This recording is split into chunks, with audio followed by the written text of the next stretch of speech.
नारायणं नमस्कृत्य नरं चैव नरोत्तमं देवीं सरस्वतीं व्यासं ततो जयमुदीरयेत्।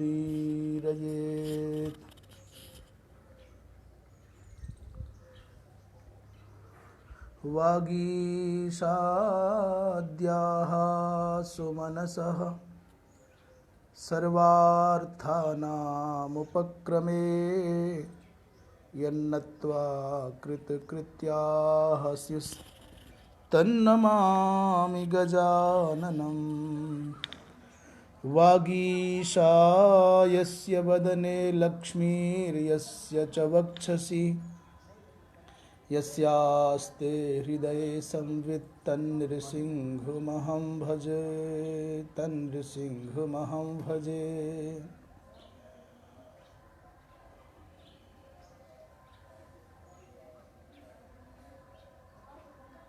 श्रीमन नारायण के चरणारविंद में नमन करते हुए आज श्रीमद् भगवत गीता के द्वितीय अध्याय में और द्वितीय अध्याय अर्थात अद्वितीय अध्याय में प्रवेश कर रहे हैं। विषाद युक्त अर्जुन के चित्त में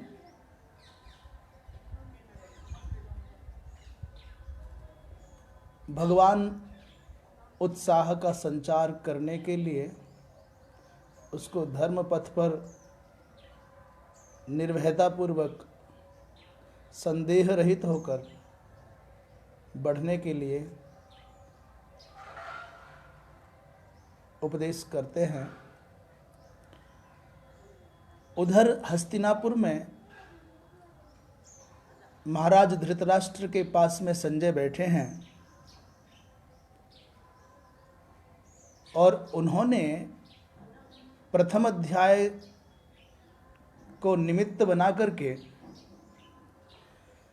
जो अर्जुन के द्वारा कहे गए अहिंसा पोषक भाषण थे और अर्जुन ने कहा कि मेरे लिए तो भिक्षासन मेव बरम युद्धापेक्षया, भिक्षा मांग करके रहना भी ठीक है युद्ध की अपेक्षा, और परिणाम तो युद्ध से विमुख होने की जो प्रवृत्ति उसमें देखी जा रही है, उनमें देखी जा रही है अर्जुन में, ऐसा संजय के द्वारा धृतराष्ट्र ने सुना तो अत्यंत हर्षित हो गए।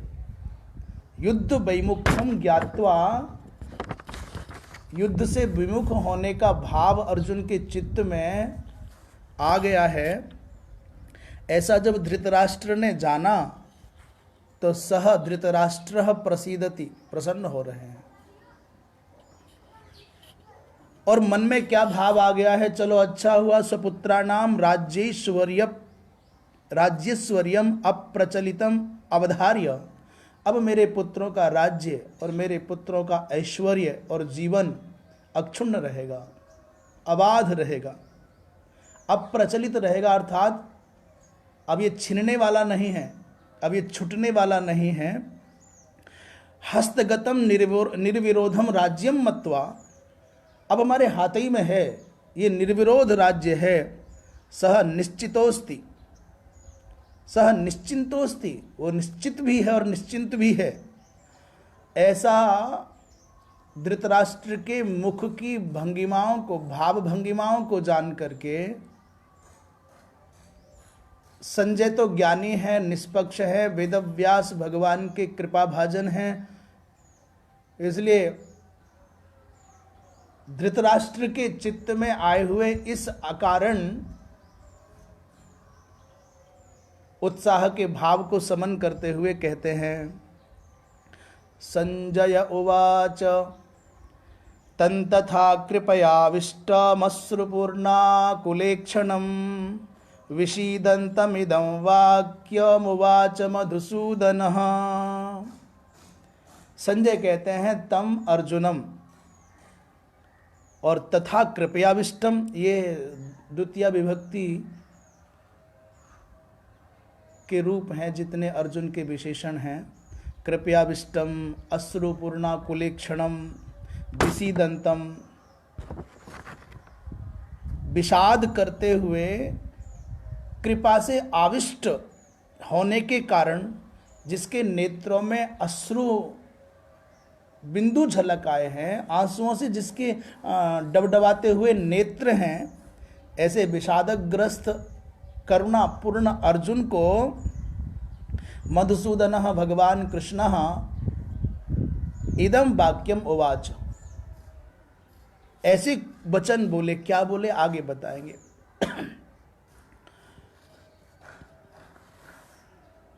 कृपयाभिष्टम अश्रुपूर्णा कुलेक्षणम, इस वाक्य का हम विग्रह आदि कैसे करेंगे? तो कहते हैं करुणयाधिष्ठितम अश्रूणि पूर्णे समाकुले नेत्रे यस्य। कृपया माने करुणया से अधिष्ठित हैं और परिणामतः अश्रुओं से परिपूर्ण हैं, कुछ समाकुल भी हैं, नेत्र जिसके अर्थात अश्रु व्याप्त तरलाक्षम, अश्रुओं से व्याप्त और बेचैन नेत्र वाले उस अर्जुन से भगवान ने, विषाद करते हुए अर्जुन से भगवान ने ये कहा। क्या कहा? श्री भगवान उवाच कुतस्त्वा कश्मलमिदं विषमे समुपस्थितम् अनार्यजुष्टमस्वर्ग्यमकीर्तिकरमर्जुन। भगवान कहते हैं,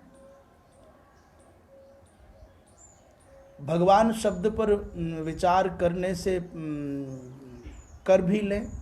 भगवान शब्द में भग शब्द है और उसमें मतु प्रत्यय हो गया, तो भग अस्यास्तिति भगवान।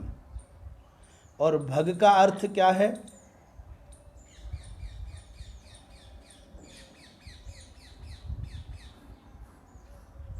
भग का अर्थ है षडैश्वर्य। ऐश्वर्यस्य समग्रस्य धर्मस्य यशसः श्रियः और ज्ञान वैराग्योश्चैव षण्णाम भग इति ऋणा इति इंगना वा, से दोनों पाठ मिलते हैं। समग्र ऐश्वर्य जिनमें हो और शाश्वतिक समग्र अक्षीण समग्र ऐश्वर्य जिनमें हो, अक्षत समग्र ऐश्वर्य जिनमें हो,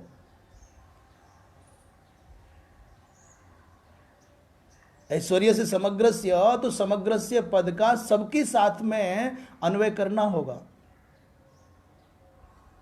केवल ऐश्वर्य के साथ में ही समग्र पद का अन्वय नहीं, सब षष्ठ्यंत हैं। इसलिए जितने भी षष्ठ्यंत पद इस श्लोक में हैं, षष्ठी विभक्ति वाले जो पद हैं, सबके साथ में समग्र का विनियोजन कर लें। अर्थात ऐश्वर्य समग्र, अक्षत समग्र ऐश्वर्य, और धर्मस्य अर्थात समग्रस्य धर्मस्य, जिनमें समग्र धर्म की सत्ता अनुस्यूत है, और समग्र निर्मल निष्कलंक अक्षीण समग्र यश जिनमें विद्यमान है। तो ऐश्वर्य से समग्रस्य धर्मस्य यशसः और श्रियः, श्री अर्थात अक्षीण समस्त निर्दुष्ट श्री जिनके अंदर विद्यमान है,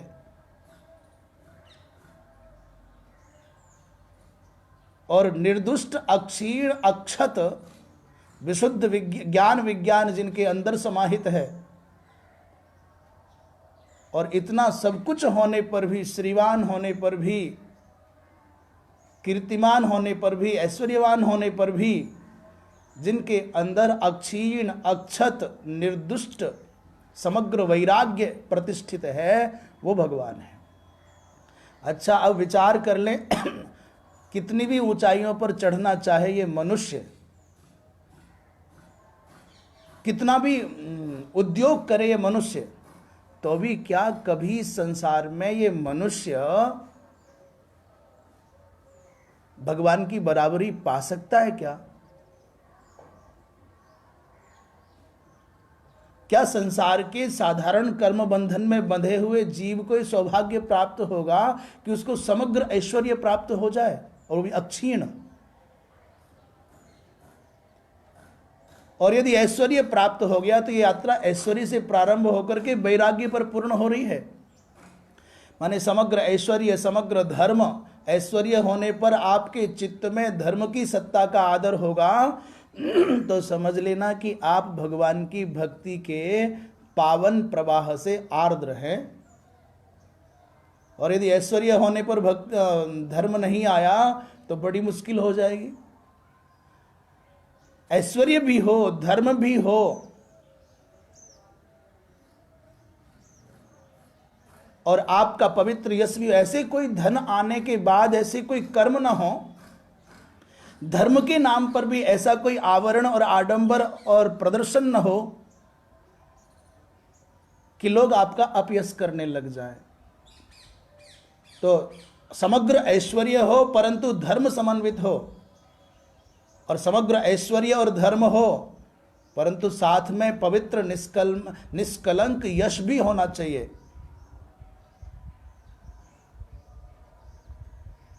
आपकी शोभा, आपकी कांति भी अद्भुत होना चाहिए, और आपके अंदर ज्ञान भी होना चाहिए।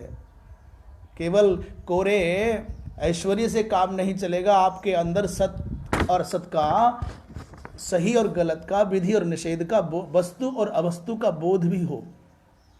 और इन सब के होने के बाद भी ऐश्वर्य जनित सुख में, धर्म जनित स्वर्गाधिक, पुण्य जनित स्वर्गाधिक लोगों की प्राप्ति की लालसा में, और यश से प्राप्त होने वाली जो प्रशंसा आदि के उसमें, और सौंदर्य माधुर्य आदि का आपके अंदर है उससे प्राप्त होने वाली प्रशंसा में, और ज्ञान आपके अंदर है तो लोग प्रशंसा करेंगे, नहीं करेंगे तो आप कराना चाहेंगे।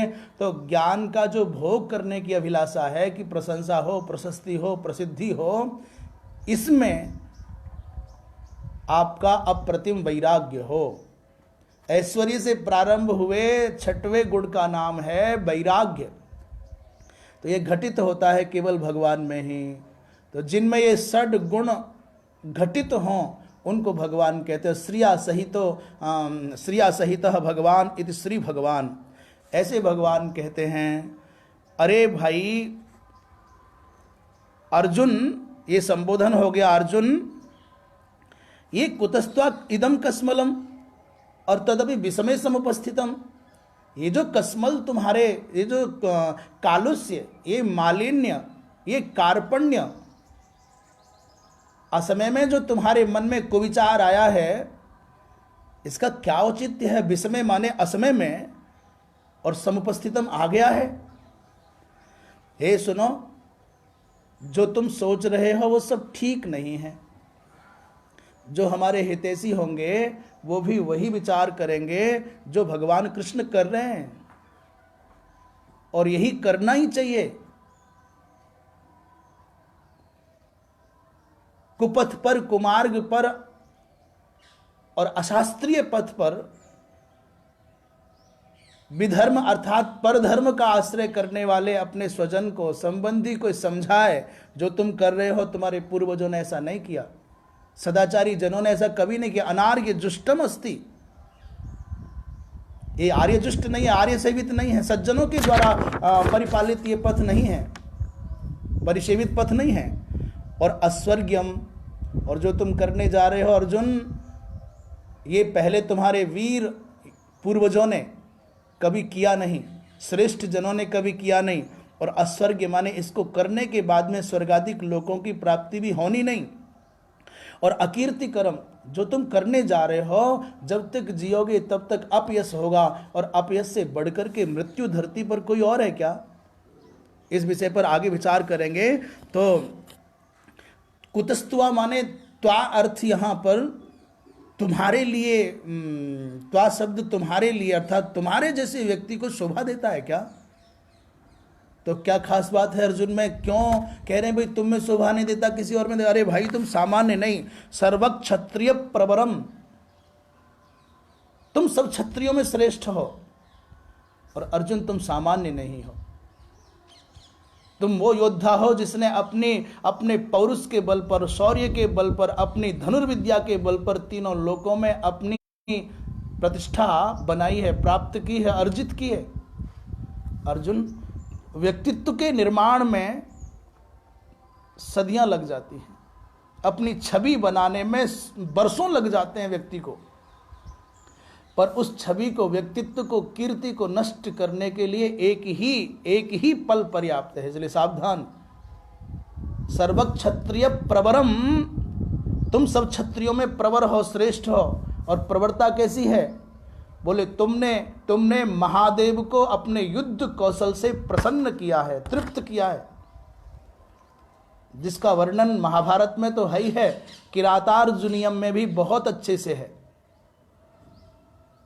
किरात वेश में आकर के भगवान शिव ने अर्जुन के शौर्य की, अर्जुन के धैर्य की, अर्जुन की उत्साह की, उसकी संकल्प सिद्धि की परीक्षा ली। और अर्जुन कोई सामान्य नहीं है। अर्जुन ने स्वर्गलोक में जाकर देवराज इंद्र का सहयोग किया, निवात कवच नामक दैत्यों का वध किया है अर्जुन ने। अर्जुन वो जो देवराज इंद्र के आसन पर आसीन होते हैं, आदर पाते हैं।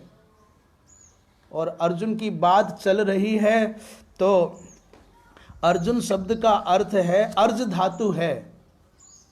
ऐसे तो ऋजु शब्द से भी अर्जुन संभव है, जिसमें ऋजुता है, जिसमें ये औपनिषद व्युत्पत्ति है, जिसमें ऋजुता है, सरलता है, जो निश्चल है। और समझ लीजिएगा, जैसे अर्जुन का पेड़ सीधा होता है ना, ठीक वैसे ही जिसमें कोई बनावट नहीं है, कोई दिखावट नहीं है, जो वो जैसा है वैसा ही दिखना जानते और चाहते हैं। तो अर्जुन माने जो सरल है, जो ऋजु है। और ये बात इसलिए भी कह रहे हैं, समग्र महाभारत का अनुशीलन करना, सब कहीं ना कहीं भटक जाते होंगे। अर्जुन में कभी कपट, कभी छल, कभी छद्म देखने में नहीं आएगा। और जो व्यक्ति ऐसा है, निश्चल है, निष्कपट है, सरल है, वही गीता प्राप्त करने का अधिकारी है। चालाक व्यक्ति अपनी बौद्धिक चतुराई के बल पर, चातुर्य के बल पर वो भगवत गीता का तत्व चाहे तो संभव नहीं है। इसलिए निश्चल हो, निष्कपट हो, सरल हो। और दूसरा अर्थ है अर्ज धातु, अर्जनार्थक है, इसमें ऊनन प्रत्यय होता है। तो अर्जुन माने जो अर्जनशील है, जो नित्य कुछ ना कुछ नया अच्छा सीखने की लालसा वाला है, हर दिन कुछ ना कुछ नया सीखने की जिनकी प्रवृत्ति है, सद्गुणों का संचय करने की जिनकी प्रवृत्ति है, वो अर्जुन हैं। तो अर्जुन शब्द के अर्थ से हम समझें कि नित्य कुछ ना कुछ अच्छा सीखने की प्रवृत्ति, नई भाषा, नए सद्गुण, सदाचार, अच्छे पुरुषों के साथ बैठ करके कुछ अच्छी बातें और सुन करके, समझ करके, सीख करके उनको आचरण में उतारें। और वाणी से नहीं, अपने आचरण से दूसरों को धर्म का उपदेश करें। अभी भाषण से बहुत सिखाया जाने लग गया है, परंतु आचरण से सिखाने वाले घटने लग गए हैं। सनातन धर्म का वैशिष्ट्य केवल इतना नहीं था कि प्रवचन करने से समझाया जाएगा, अपितु तदनुरूप आचरण करके शिक्षा दी जाती थी। आज उसमें कमी आ गई है। तो श्री भगवान कृष्ण कह रहे हैं अर्जुन को, अर्जुन तुम कोई सामान्य नहीं हो। और मन में आ रहा है एक विशेषता और बता दें अर्जुन की। अर्जुन वो जो केवल बाह्य रूप से परिशुद्ध नहीं, आंतरिक चेतना पर भी जिनकी मुकाबले का पावन चरित्र अन्यत्र मिलना दुर्लभ है। अर्जुन माने वो जिनके चित्त में, जिनकी चेतना में पवित्रता और शुचिता और सच्चरित्रता प्रतिष्ठित है। जैसे उदाहरण के तौर पर अर्जुन देवराज इंद्र के समीप स्वर्गलोक में बैठे, निवात कवच नामक दैत्यों का वध हो चुका, अतः स्वर्गलोक में उत्सव मनाया जा रहा है। और उस उत्सव में, उस महोत्सव में, उस विजयोल्लास के पर्व में स्वर्गलोक की सर्वोत्तम नृत्यांगना अप्सरा उर्वशी को आमंत्रित किया गया। सब देवताओं के दिव्य आसन लगे हैं, देवराज इंद्र बैठे हैं, उनके समीप अर्जुन विराजमान हैं। बड़ा भव्य समारोह चल रहा है। सबकी दृष्टि है कि आखिर वो कौन मेहमान है, कौन अतिथि है, वो कौन अभ्यागत है हमारे यहां जिसके कारण ये उत्सव मनाया जा रहा है। लोगों में उत्सुकता, वो कौन है अर्जुन, पृथ्वी लोक का मनुष्य, वो कौन है जो देवताओं का सहयोग करके निवात कवच नामक दैत्यों को जिसने मार दिया है। लोगों की उत्सुकता है अर्जुन को एक झलक देख लें। उर्वशी के चित्त में भी ये भावना है कि कोई नर पुंगव, कोई नरश्रेष्ठ भारत भूमि से आया है, देखूं तो। नृत्य चल रहा था और सहसा प्रथानंदन अर्जुन की दृष्टि उर्वशी के मुख कमल पर पड़ गई। और संयोग की बात है, उसी समय स्वर्गलोक की सर्वश्रेष्ठ अप्सरा उर्वशी का दृष्टिपात भी अर्जुन पर हो गया। दोनों की आंखें मिल गई और देर तक मिली रही तो देवराज इंद्र भी मन ही मन मुस्कुराए और अन्य देवगण, अन्य सभासद गण भी इस दृश्य को देख करके चौंक गए। उर्वशी के मन में यह भाव आ गया कि ये सुकुमार, ये नरश्रेष्ठ भारत भूमि से आया है, अद्भुत है, कमनीय है, अपूर्व योद्धा है। इसलिए नृत्य में और भी प्रगाढ़ता आ गई। जब गाने वाले को लगता है कि सुनने वाले कुछ गंभीर लोग हैं और रस लेकर के श्रवण कर रहे हैं, तो और मनोयोग से गाता है।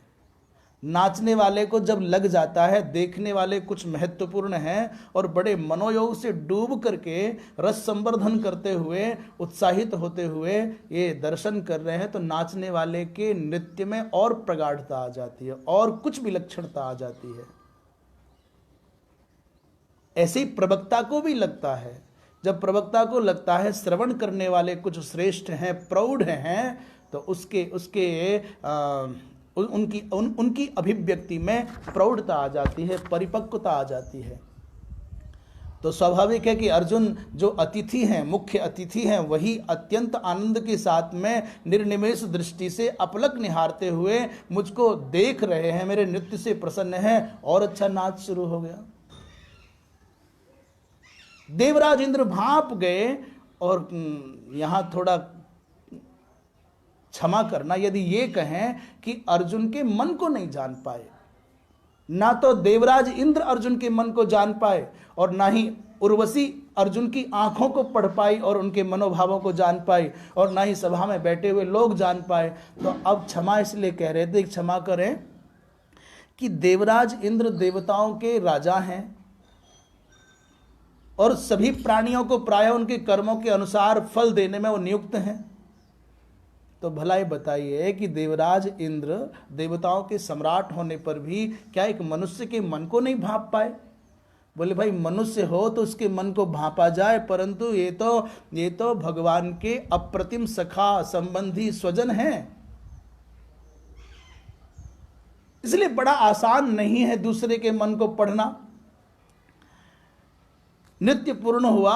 देवराज इंद्र ने संदेश भेजा उर्वशी के पास कि रात्रि में हमारे अतिथि अर्जुन को प्रसन्न करने के लिए आपको उनके पास जाना है। उर्वशी को तो मानो मन चाहा वरदान मिल गया। उर्वशी तो ये चाहती ही थी।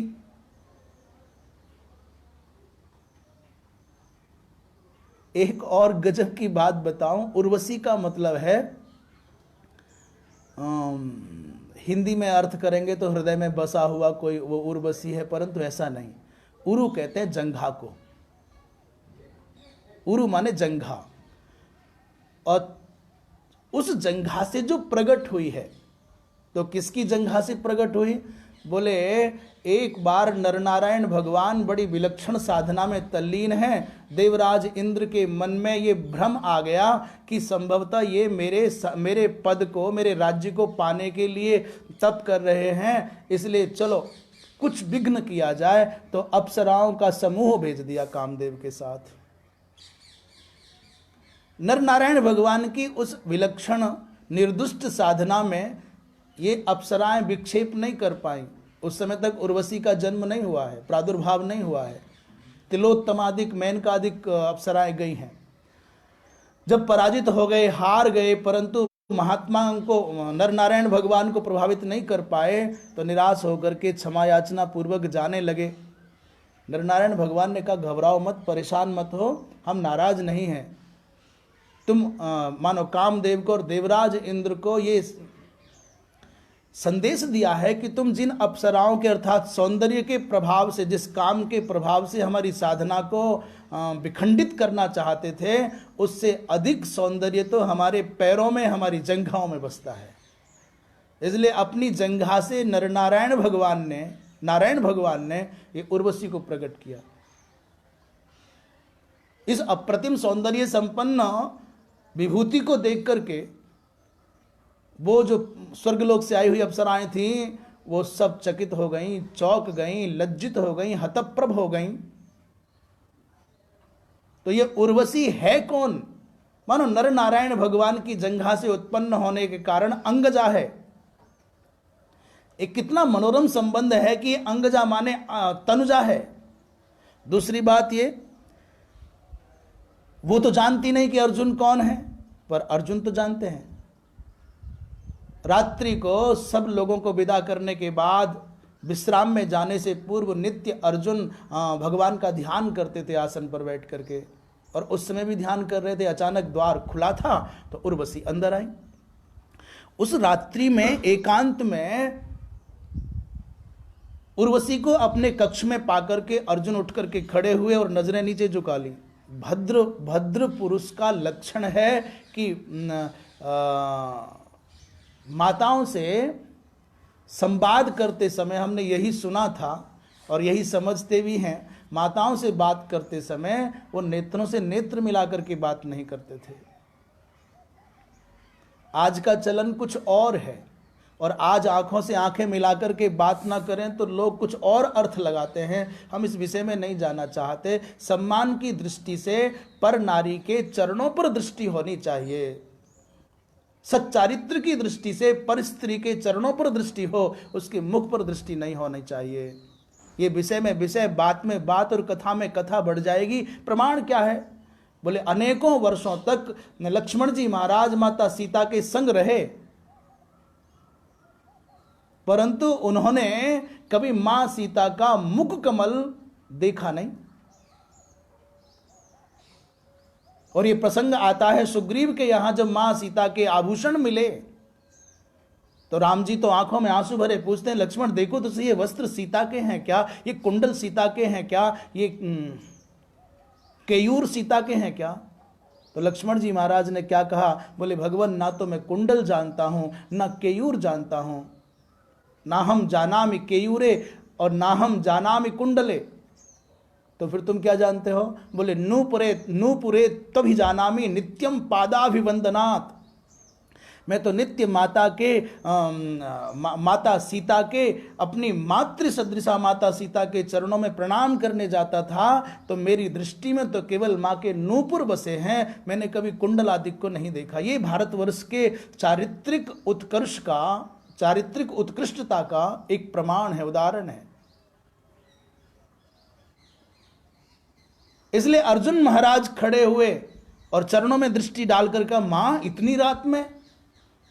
उर्वशी को मानो ऐसा लगा जैसे कमलनी पर तुषारापात हो गया हो, उसके मनोरथ भग्न हो गए हो, चूर चूर कर दिए हो। उन्होंने कहा, ए नरपुंगव, ए नरश्रेष्ठ अर्जुन, हम स्वर्ग की अप्सराओं के वो संबंध मनुस्मृतियों के आधार पर नहीं नापे जाते। मनुष्यों के जैसे नहीं होते कि कौन माँ, कौन बहन, कौन बेटी, कौन क्या। मैं कुछ अभिलाषा लेकर के आई हूं। अर्जुन ने कहा, मां आप गलत समझती हैं। तो उर्वशी ने कहा कि देवराज इंद्र ने मुझको आदेश दिया है, और फिर तुम नृत्य के समय पर आप अलग दृष्टि से मुझको निहार भी तो रहे थे। तुम्हारे नेत्रों में वो अपूर्व प्यास पिपासा मैंने देखी है, आकर्षण मैंने देखा है। अर्जुन ने कहा, माँ मैं तो आपको देख करके इसलिए मगन था कि मैं सोच रहा था कि मेरे कुरुवंश की प्रवृत्ति का, मेरे कुरुवंश का प्रारंभ आपके द्वारा हुआ है। महाराज पुरु के साथ में आपका संबंध है और महाराज पुरु से हमारा ये कुरुवंश चला है, इसलिए मैं तो अपने वंश की जननी को मातृभाव से दर्शन करके मुग्ध था, जैसे छोटा सा बालक अपनी माँ को देख करके मुग्ध हो जाए, ठीक उस भाव से मैंने तो आपके अंदर अपनी माँ का दर्शन किया, कुंती का दर्शन किया, इसलिए क्षमा करना। क्रुद्ध होकर के उर्वशी ने कहा कि यदि तुम मेरी आशा का पोषण नहीं करोगे, मेरी इच्छा को पूर्ण नहीं करोगे, तो मैं तुमको नपुंसक होने का शाप दूंगी, मैं तुमको घोर शाप दूंगी। अर्जुन ने कहा, मां यदि शाप मिलता हो तो मिल जाए और ये शरीर जाता हो तो चला जाए, परंतु मैं अधर्म के पथ पर नहीं जा सकता, मुझसे अधर्म नहीं होगा, ये पाप नहीं होगा। सोचो, कल्पना करो, अर्जुन माने कौन है? अर्जुन वह जो एकांत के पलों में और वहां के सम्राट के द्वारा अनुमोदित और इस ब्रह्मांड की सर्वोत्तम सौंदर्य संपन्ना किसी अप्सरा के एकांत में प्रणय निवेदन करने पर भी विचलित जो न हो, वो अर्जुन है। ऐसा जो सच्चारित्र के पावन शीर्ष पर आसीन होगा, वही तो गीता का पात्र होगा, वही तो भगवान के इतने समीप पहुंच पाएगा। अन्यथा भगवान के समीप पहुंचना कोई आसान है क्या? जितने संबंध भगवान के अर्जुन के साथ में है, भला कौन किसको सुलभ है सौभाग्य? अर्जुन के सारथी बन जाते हैं, अर्जुन के सखा बन जाते हैं, अर्जुन के साले बन जाते हैं।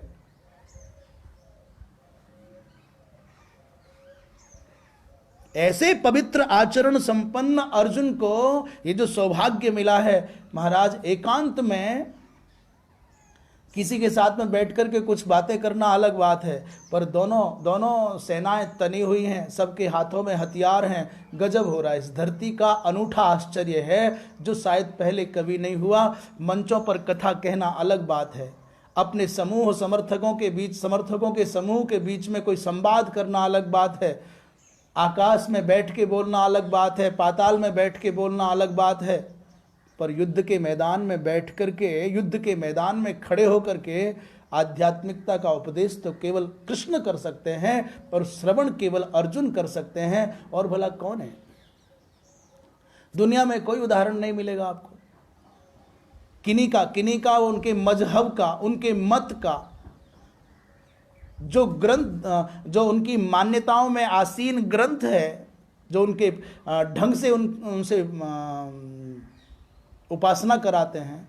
कोई कहता है आसमान से उतरा है, कोई कहता है हवा से आया है, पर हमारी भगवत गीता तो अत्यंत व्यावहारिक है, जो भूमि पर खड़े होकर के परमात्मा ने उपदिष्ट की है। और युद्ध के मैदान में, संघर्ष के पलों में आध्यात्मिकता का जो दीपक जला है वो अनूठा है। इसलिए अर्जुन को समझना बहुत आवश्यक है। ऐसा अर्जुन, ये बात क्यों आई जानते हैं? कुतस्त्वा इदम कस्मलम, तुम्हारे जैसे जो सर्वक्षत्रिय प्रवर है और जो ऐसा अद्भुत है कि एकांतिक पलों में भी किसी पर नारी के प्रणय निवेदन को स्वीकार नहीं करता, नपुंसक होना स्वीकार कर लेता है, परंतु पर नारी का स्पर्श करना स्वीकार नहीं करता। तुम साधारण नहीं हो, तुमने स्वर्गलोक में इंद्र का आसन प्राप्त किया है, तुमने निवात कवच नामक दैत्यों को मारा है, तुमने युद्ध के मैदान में भगवान शंकर को संतुष्ट किया है, और तुम मात्र तुम्हारे जैसे ही हो, तुम्हारे जैसा कोई नहीं है। तो फिर ये कारुण्य, ये कृपणता, ये कैंकर्य, ये क्लैब्य कैसे आ रहा है? इसलिए सावधान हो जाओ। विषमे माने सभे स्थाने संग्राम संकटे। तुम तो सोचते हो ये माता पिता, ये भाई बंधु हैं, इनको मारो ना, पर संसार पता है क्या कहेगा? संसार कहेगा कि अर्जुन ऐसे तो बड़ा योद्धा था, दुनिया भर में उसके गांडीव की, प्रत्यंचा की टंकार गूंजती थी, पर जब महाभारत के युद्ध का निर्णायक पल आया तो भीष्म, द्रोण आदि से सजी हुई 11 अक्षौहिणी सेना को देख करके वो कांप गया और मृत्यु से डर करके भाग गया, पराजय के डर से भाग गया। लोग कहेंगे कि डरना होता तो युद्ध तो बहुत किए, तब क्यों नहीं डरा? इसलिए अकीर्ति हो जाएगी, और अकीर्ति जानते हो मरणात अतिरिच्यते। इस संसार में अपयश से बढ़कर के और मौत क्या है? जो बदनामी से नहीं मरा, जो अपयश के भय से नहीं मरा, जो अपकीर्ति के भय से नहीं मरा, वो कैसे मरेगा? उसको यमराज मार करके क्या करेगा? अस्वर्गीय माने स्वर्गाधिक, अस्वर्ग का मतलब है अपकीर्ति का मतलब है इस लोक में भी सुख नहीं मिलना है, और अस्वर्गीय माने स्वर्गलोक भी जाओगे तो वहां भी सम्मान और सदगति प्राप्त नहीं होगी। दूसरी एक जो विशेष बात है अनार्य जुष्टम पर, इस पर विचार कर लेते हैं, फिर आगे बढ़ेंगे। अनार्य जुष्टम क्या है? पहले आर्य को समझ लें, फिर अनार्य को समझ लेंगे। तो आनंद गिरि जी ने अनार्य जुष्टम का अर्थ किया न आर्या अनार्या, जो आर्य नहीं है, और तई ही अनार्य ही जुष्टम माने सेवितम और इहामुत्र च गर्हितम, इस लोक में और उस लोक में दोनों जगह निंदित हो जाएगा। अनार्य शब्द का अर्थ क्या है? बोले शास्त्रार्थम अविद भी, जो शास्त्र के अर्थ को नहीं जानने वाले हैं वो है अनार्य। अर्थात आर्य कौन हुए? जो शास्त्र के मर्म को, तत्व को जानने वाले हैं वो है आर्य। अथवा अत्तुम सदाचरितुम शीलम यस्य सह आर्यः, जो सदाचार का पालन करने के स्वभाव वाले हैं उनको आर्य कहा जाता है। और तद्भिन्नः अनार्यः, सदाचार संपन्न जिनका जीवन नहीं है वो अनार्य, अश्रेष्ठ, निंद्य।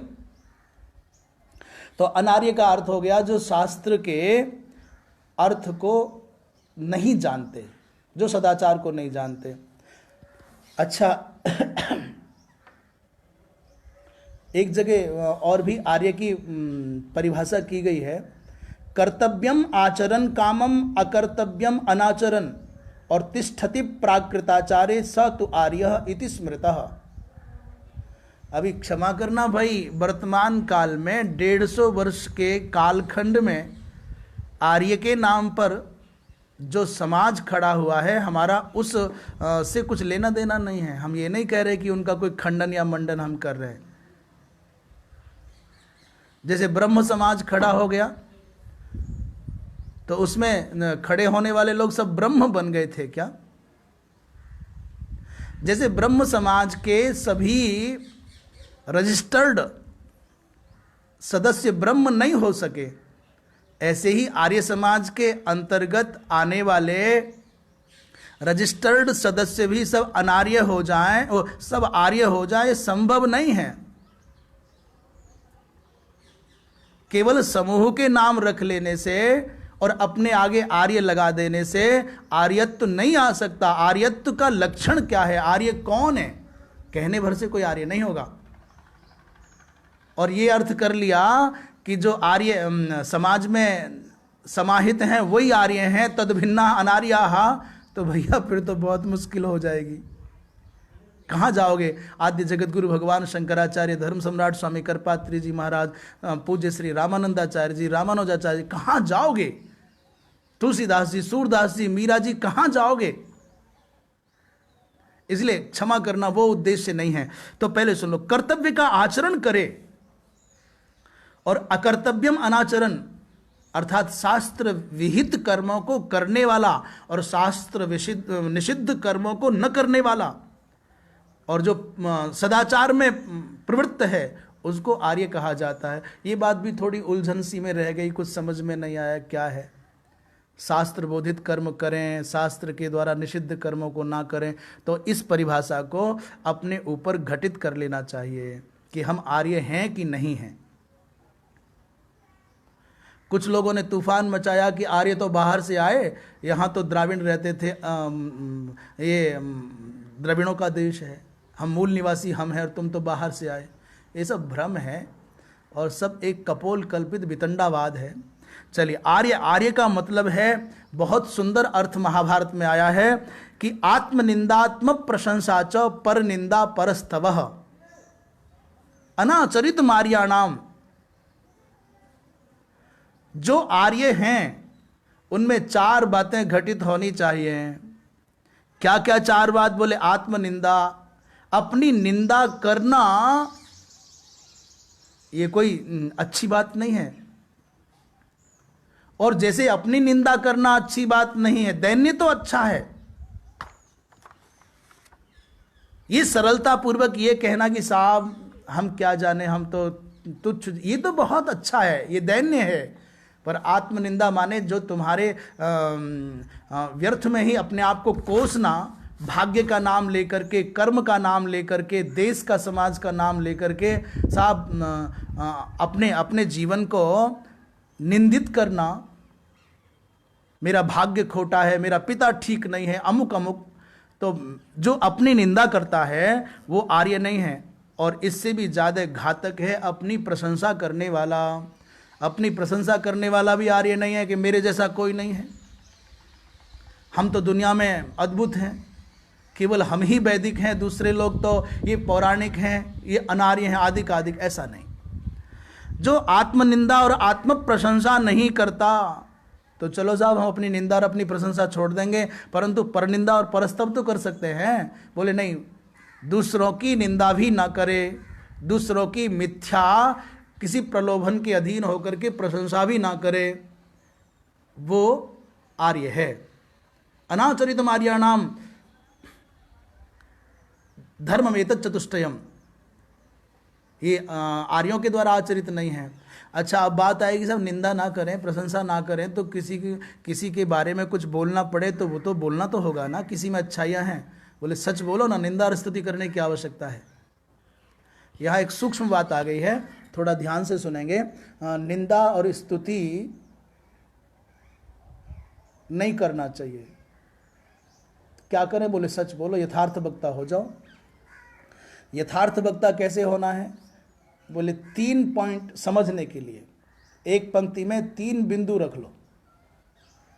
बीच वाला जो बिंदु है, मध्यम बिंदु, वहां आप खड़े होकर के जो बोल रहे हो वो सत्य है। गीता जी के प्रारंभ में दोनों सेनाओं के बीच में अर्जुन का रथ खड़ा हुआ है, ये मध्य बिंदु है। और उस सत्य को जैसा तुमने देखा, जैसा सुना, वैसा वर्णन करोगे तो यथार्थ भाषण हो जाएगा। पर राग से प्रभावित होकर के इसमें तुमने कुछ मिलावट कर दी, सच्चाई में राग वशात यदि मिश्रण किया तो वो प्रशंसा हो जाएगा, सच नहीं रहेगा। और उसी सत्य में द्वेष के कारण आपने मिश्रण कर लिया, मिलावट कर लिया द्वेष के कारण, तो वो निंदा हो जाएगा, वो सत्य नहीं रहेगा। अब समझ में आया कि सत्य क्या है, निंदा क्या है, प्रशंसा क्या है। निंदा और प्रशंसा के मध्य बिंदु का, यथार्थ भाषण का नाम ही सत्य है, जिसमें मिश्रण करके कोई रागात्मक भाव नहीं जोड़ा, और जिसमें देश प्रभाव से कोई दूषित भाव नहीं जोड़ा। यदि जोड़ोगे, देश भाव से कुछ मिलावट करोगे तो निंदा हो जाएगा, छोटा सा दोष होगा, द्वेष के कारण मिलाओगे तो उसमें वो निंदा हो जाएगी। मिलावट मत करो। जो मिलावटी है वो या तो प्रशंसा है या निंदा है। और कैसे? बोले राग के कारण मिलावटी है तो प्रशंसा है, और द्वेष के कारण मिलावटी है तो निंदा है। इन दोनों दोषों से मुक्त जो तत्व है, तथ्य है, वो सत्य है, वो यथार्थ है। इसलिए आत्मनिंदा, आत्म प्रशंसा, पर निंदा और पर प्रशंसा जो नहीं करता वो आर्य है। अब ये लक्षण जिनमें घटें वो सब आर्य हैं, और वो सबके द्वारा वंदनीय हैं, सबके द्वारा आदरणीय हैं, वो कहीं हों। और ये लक्षण नहीं घटते हों तो फिर इनकी कोई नाम भर से तो कोई कुछ हो नहीं जाता। कोई पंडित लिख ले, कोई ब्रह्मांड का अधीश्वर लिख ले, कोई अपने आप को ब्रह्म लिख ले, भगवान लिख ले, उससे क्या होता है? जैसे आजकल जिसे देखो कोई जगत गुरु लिख लेता है, इसको क्या फर्क पड़ता है? वो परिभाषित होता हो आचरण में, जीवन में, तो लिखना उचित है। इसलिए इस श्लोक में एक तो त्वा माने तुम्हारे जैसा, अर्जुन से संबंध बहुत चर्चा हुई, और दूसरा आर्य से संबंधित विशद चर्चा हुई। अब आगे चलते हैं। भगवान कहते हैं भाई अर्जुन, ये तुम्हारे लिए शोभा नहीं देता, इससे न यहाँ पर प्रशंसा होगी न स्वर्गलोक में तुमको आदर मिलेगा, और ये अच्छे लोगों ने कभी पहले किया नहीं है, तो तुम क्यों कर रहे हो। क्लैब्यम मास्मगम पार्थ नई तत्त्वयुपपद्यते क्षुद्रम हृदय दौर्बल्यम त्यक्त्वोत्तिष्ठ परंतप। यहाँ पर भगवान कृष्ण ने अर्जुन को परंतप शब्द के द्वारा संबोधित किया है। परंतप, परंतप माने परम शत्रुम तापयती थी परंतप। अरे भाई अर्जुन, तुम तो शत्रुओं को अपनी उपस्थिति मात्र से, अपनी स्मृति मात्र से तपा देते थे।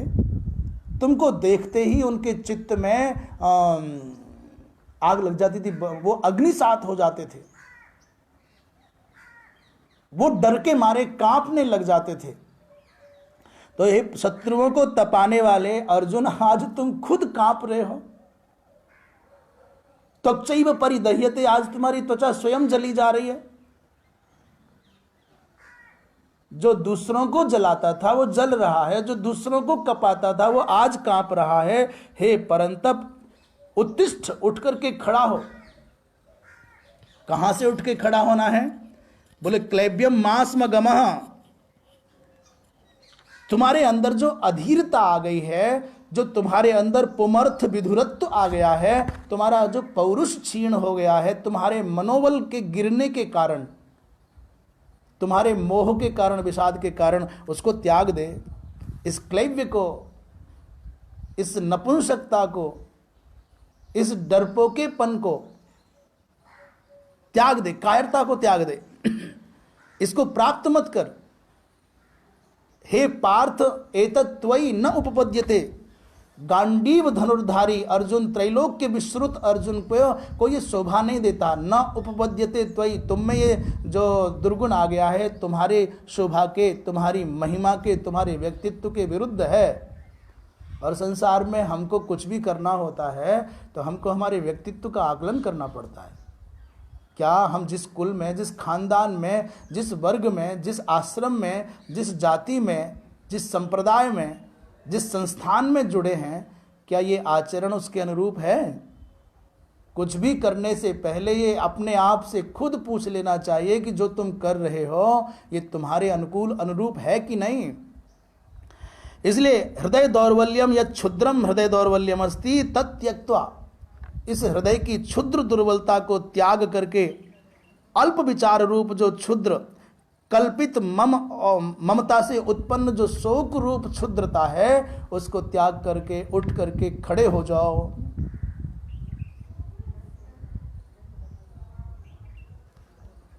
अर्जुन ने सुना तो अर्जुन तो अपने केंद्र के, अपने उस विषाद रूप सरोवर में डूबे हैं। इसलिए भगवान के कहने पर भी अर्जुन ने इतना सुना कि बात तो ठीक है, अनार्य जुष्ट है, अस्वर्ग्य है, अकीर्तिकर है, और ये असमय में मेरे अंदर जो युद्ध से विरत होने की प्रवृत्ति आ रही है ठीक नहीं है, और ये भी ठीक है क्लीवता है, ये हृदय की दुर्बलता है। तो अर्जुन ने प्रश्न किया, भगवान यदि आप कहते हो कि ये हृदय की दुर्बलता को छोड़ करके युद्ध करूं, तो मुझे एक बात तो बताओ, ये मेरे पूज्य जन हैं, गुरुजन हैं, इनके साथ में युद्ध कैसे कर सकता हूं? पहले श्लोक के रूप में स्मरण कर लें और फिर आगे बढ़ते हैं।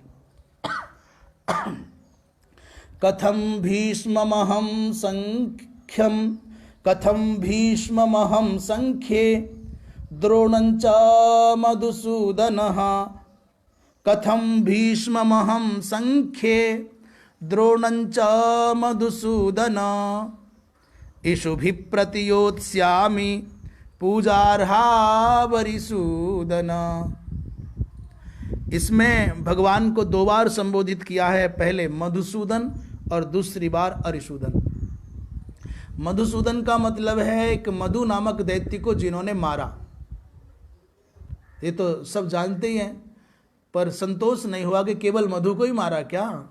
तो अर्जुन ने दोबारा कहा, नहीं अरिसूदन, जो धर्म विमुख, भगवान का तो कोई शत्रु हो नहीं सकता, भगवान का आर्य तो कोई हो नहीं सकता। भगवान का शत्रु त्रैलोक्य में, त्रैकाल में किसी भी प्रकार से संभव नहीं है।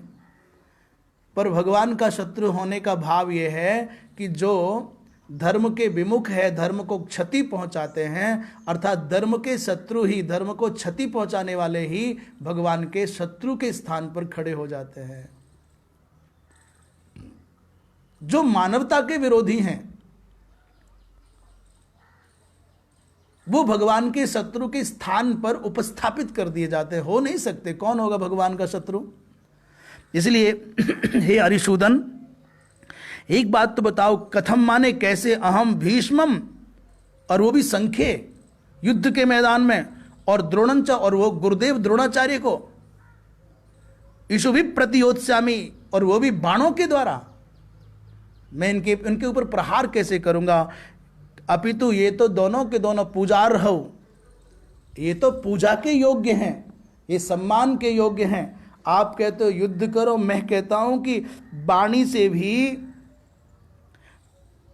यत्र वाचापि योत्स्यामि इति वक्तुम अनुचितम असंभवम तत्र कथम बाणई। जिन गुरु द्रोणाचार्य जी महाराज को और बाबा भीष्म पितामह को मैं वाणी से भी नहीं कह सकता कि लड़ूंगा, तो भला बताइए, ना तो ये उचित है और ना ही मेरे में इतनी क्षमता है,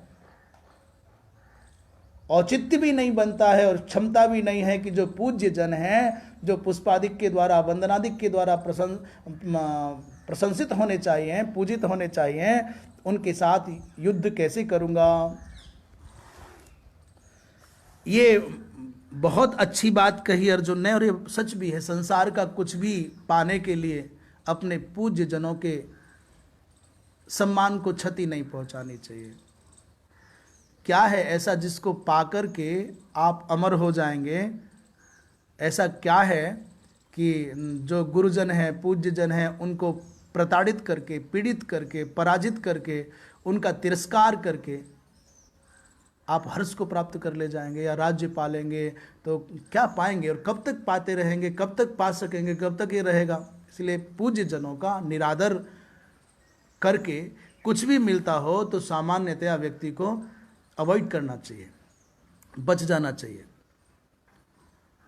भगवान ये तो कुसुमादि भी अर्चन योग्य, पुष्पादिक के द्वारा अर्चन योग्य हैं, तो बाणों से कैसे लड़ें इनके साथ।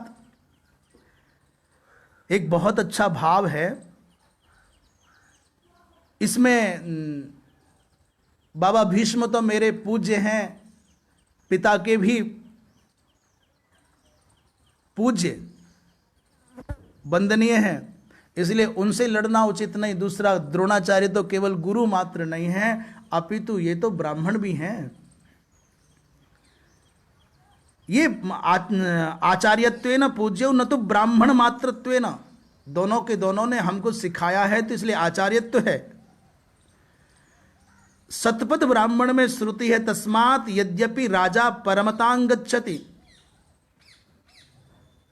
यद्यपि राजा परमता को, श्रेष्ठता को प्राप्त होता है, ब्रह्मैवान तथा उपनिश्रयति, अर्थात जो क्षत्रिय है, जो राजा है, वो राजसूय आदि यज्ञ करके और शास्त्र के अनुशासन में रहकर अपनी जीवन यात्रा को पूर्ण करने वाला है, शास्त्रोक्त कर्मों को करने वाला है और राजसूय आदि यज्ञ करके जाता है, तो ब्राह्मण कुल में जन्म लेता है। ये सामान्य नियम है। अच्छा, आगे कहते हैं कि स्वाम योनिम यह हिनस्ति और स्वाम स योनिम मृच्छति, जो अपनी योनि को, अर्थात जिस योनि में जाने वाला है उस योनि को हिनस्ति माने मारता, क्षत्रिय ब्राह्मण को मारता है, तो स स्वाम योनिम एव ऋच्छति, वो अपने ही जीवन को नष्ट कर रहा है। और स पापियान भवति, वो पापी होता है। यथा श्रेयांसिम हिंसित्वा, अपने अपने श्रेय को नष्ट करने वाला होने के कारण। इसलिए तस्मात् इति पूर्वश्रुतौ क्षत्र एव तद्यशो दधाति। जो राजा है, जो क्षत्रिय है, वो राजसू यज्ञ आदि करके उत्कृष्टता को, ब्राह्मणत्व को प्राप्त करता है और अवसाने ब्रह्मैव ब्राह्मणत्व में उपनिश्रयति, ब्राह्मणत्व को ही प्राप्त करता है। इसलिए क्षत्रिय का धर्म है स्वाम योनिम, अपनी योनि को माने प्राप्तव्य स्थान को, अर्थात ब्राह्मण को कभी न मारे, नहीं मारना चाहिए। उसको घोर पाप लगता है।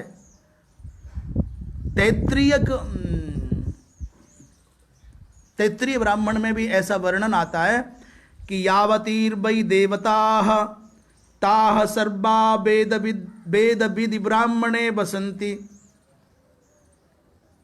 तैत्रीयारण्यक में एक वचन आता है कि जितने यावतीर्वै देवताः, आप सोच रहे होंगे कि यावती शब्द का प्रयोग क्यों किया। यावंतोपि देवाः होता तो क्या हानि थी। वो देवता शब्द स्त्रीलिंग है, देवता शब्द स्त्रीलिंग होने के कारण यावती शब्द का प्रयोग हुआ है। यावतीर्वै देवताः, जितने भी संसार में देवता हैं, ताः ये भी स्त्रीलिंग है, साते ताः, ताः सर्वाः वेद विधि, वेद वेदता ब्राह्मण के देह में निवास करते हैं। किस ब्राह्मण के? बोले जो वेद वेदता ब्राह्मण है। और केवल वेद वेदता नहीं, वेद के तत्व को जान करके तदनुरूप आचरण करने वाला ब्राह्मण है, उसके देह में निवास करते हैं। तस्माद् ब्राह्मणेभ्यो वेद विद्भ्यो दिवे दिवे नमस्कुर्यान। इसलिए प्रतिदिन वेद वेदता ब्राह्मण के दर्शन हों तो प्रसन्न होकर के, आनंदित होकर के, क्योंकि ऐसे वेद वेदता सदाचार निष्ठ ब्राह्मण के दर्शन मात्र से अघ हानि होती है। जैसे सूर्य का दर्शन करने से पाप मिटते हैं, गौ का दर्शन करने से पाप मिटते हैं, अश्वत्थ का दर्शन करके प्रणाम करने से पाप मिटते हैं, ऐसे ही ब्राह्मण को नमस्कार करने से भी पाप मिटते हैं। तेषाम कदापि नाश्लीलम विरुद्धम कीर्तयेत, उन मर्यादम न बदेत, इनकी निंदा भी नहीं करनी चाहिए। ऐसा अन्य टीकाकारों ने यहाँ पर कहा। अर्जुन कहते हैं कथम भीष्म तो हो गया ना, गुरु न हत्वा ही महानुभावान श्रेयो भोक्तुम भैक्ष्यमपि हलोके हत्वार्थ कामास्तु गुरु निहैव भुंजीय भोगान रुधिर प्रदिग्धान। अर्जुन ने आज अब कहा, भगवान लड़ना तो संभव नहीं है, और मैं तो ये कहता हूं कि गुरुजनों को अहत्वा माने मारे बिना ही निश्चयेन इन भीष्म द्रोण प्रमुख, शल्य, कृपाचार्य, बाल्मीक ये गुरुजन हैं। और बाल्मीक तो महाराज भीष्म पितामह से भी बड़ी उम्र के हैं। और यदि सच है तो संभवतः 900 वर्ष उम्र है महाभारत के युद्ध के समय बाल्मीक जी महाराज की। आप सुन रहे हैं ना, ये भीष्म पितामह के भी ये पूज्य हैं, संभवतः शंतनु के भाई हैं। महाभारत के युद्ध के समय बाल्मीक की उम्र 900 वर्ष और बड़े विलक्षण योद्धा। बाबा भीष्म की उम्र उस समय 600 वर्ष, श्री द्रोणाचार्य जी महाराज की अवस्था 400 वर्ष और कर्ण की अवस्था संभवतः 125 वर्ष। और अर्जुन की और भगवान कृष्ण की उस समय भौतिक, भगवान कृष्ण तो भगवान है, उनकी अवस्था क्या, पर उनके प्रकट हुए लगभग 90-91 वर्ष के हैं दोनों महाभारत युद्ध के समय। अब सोचो, कल्पना करो, आप आज के समय के हिसाब से अपनी मानवीय क्षमताओं की दृष्टि से विचार करोगे तो आप सोचोगे कि 400 वर्ष का आदमी धनुष लेकर के खड़ा है और मारा नहीं जा रहा है। उनकी आंखें, उनके दांत, उनकी नाक, उनके कान, उनकी इंद्रियां सारी की सारी अच्छी हैं। और 400 600 और 900 साल का व्यक्ति महाभारत के युद्ध के मैदान में लड़ने आ गया है।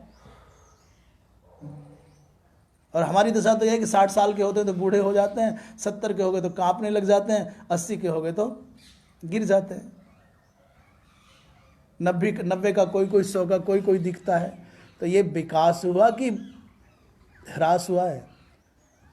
संसार की जो यात्रा है, ये संसार के लोग कहते हैं विकासवाद की यात्रा है, झूठ बोलते हैं। संसार की यात्रा ह्रासवाद की यात्रा है। धर्म का तत्व घट रहा है, मनुष्य की शक्ति घट रही है। महाभारत की तो बात दूर की है, महाराणा तो 500 साल पहले हुए हैं, आज भी उनके भाले को उठा करके उनके जो शरीर पर कवच आदि धारण करते थे, मुकुट आदि धारण करते थे, महाराज उसको कोई उठा करके देख ले। और सोचो कि इतना भारी, स्वयं संभवतः 200 किलो वजन था या 250, 2.5 कितना वजन था महाराणा का, ऐसा कुछ वर्णन मिलता है। ये 2-2.5 कुंटल वजन को लेकर के घोड़े पर बैठना भी, शस्त्र फेंकना भी और दौड़ लगाना भी कोई आसान काम था क्या? पर एक कल्पना नहीं है, सच है। धीरे धीरे बौद्धिक क्षमताएं घट रही हैं, धीरे धीरे शारीरिक क्षमताएं घट रही हैं, पदार्थों की पवित्रता घट रही है, पदार्थों का जो सत्व था वो घट रहा है, इसलिए सब कुछ घट रहा है। तो ये विकासवाद नहीं, संसार की यात्रा ह्रास की ओर जाती है, विकास की ओर नहीं। तो इन गुरुजनों को मारे बिना महानुभावान माने महात्म्यान श्रुताध्ययन संपन्नान, इनको मारे बिना मैं तो भीख मांग करके भी जीविका का निर्वाह कर लूंगा, पर युद्ध नहीं करूंगा। बोले भी शब्द का प्रयोग क्यों किया? आपी इह, आपी शब्द का प्रयोग ये संकेत करता है कि क्षत्रिय के लिए भिक्षा मांगना अधर्म है। ये कोई भी झोली फैला करके जो दौड़ पड़ते हैं ना मांगने के लिए, मांगना तो मृत्यु के समान है। मरणम नित्य यांच्या च, ये मृत्यु है मांगना। संसार में भिक्षा की व्यवस्था केवल उन असक्त लोगों के लिए है जो उपार्जित करके नहीं खा सकते, जो अंग विहीन हैं, जो अपने भोजन का अर्जन करने में जिनकी शक्ति नहीं है, ऐसे लोगों के लिए दया है। ऐसे लोगों के लिए फ्री का भोजन होना चाहिए, भिक्षा होनी चाहिए। और तो कोई भी मांग रहा है फ्री का मिल जाए, बिना कुछ किए मिल जाए। अकर्मण्य लोगों के समूह से भी राष्ट्र और समाज क्षतिग्रस्त हो जाते हैं। क्षत्रिय के लिए यद्यपि मांगना उचित नहीं है, भीख मांगना, परंतु क्या करूं, उस भीख मांगने से जो पाप लगेगा उससे भी कई गुना अधिक पाप तो इन गुरुजनों को मारने से है। इसलिए मैं इनको मारे बिना भीख मांग करके भी जीना पड़े तो जी लूंगा।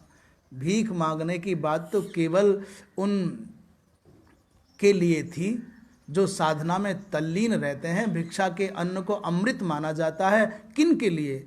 जिनके पास में साधना के स्वाध्याय के करने से समय नहीं बचता और वो प्रसाद रूप में जीवन निर्वाह के लिए पवित्र घरों से प्रसादी ले आए। अभी तो कोई भी मांग रहा है, भीख मांगना अच्छा नहीं। और हत्वार्थ कामास्तु गुरु निहैव भुंजीय भोगान रुधिर प्रदिग्धान। महाराज हत्वा इह गुरून् हत्वा, यहाँ इन गुरुजनों को मार करके रुधिर प्रदिग्धान, जो रक्त में सने हुए भोग हैं, जो अर्थ काम जनित भोग हैं, उनको भोगना ये मैं उचित नहीं समझता, अपने हित में नहीं समझता। अति गर्हित गुरु बदादि से जो उत्पन्न होने वाले, प्राप्त होने वाले भोग हैं, ये ठीक नहीं है।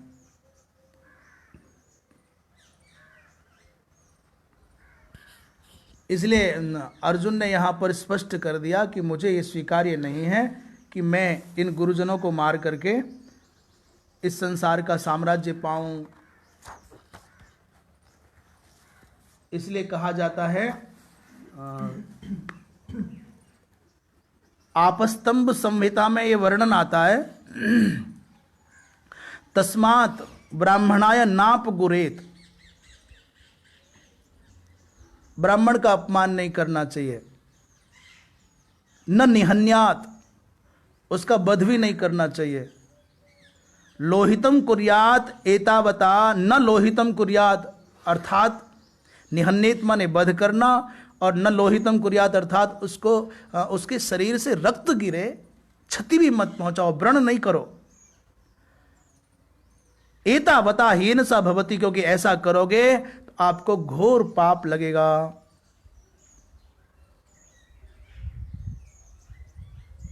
ब्राह्मणम नाप गुरेत सक्रोधाविर्भावेन नोदगिरेत, क्रोधाविष्ट होकर के उनको अपशब्दों का प्रयोग नहीं करना चाहिए, ऐसा शास्त्रकारों ने कहा है। ब्राह्मण के शरीर का रक्त यदि तुम्हारे कारण गिरा तो ये तुम्हारे लिए घोर पाप होगा।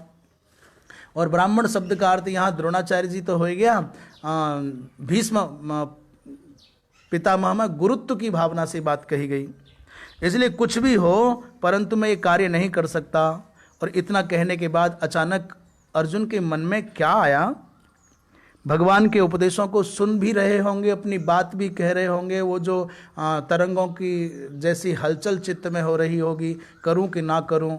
इसलिए अपनी दुविधा को भगवान कृष्ण के चरणों में प्रकट करने का भाव अर्जुन के मन में आया कि न चैतद विदमः कतरन्नो गरियो, हम नहीं समझ पा रहे हैं कि इन दोनों में कतरत क्या श्रेष्ठ क्या है।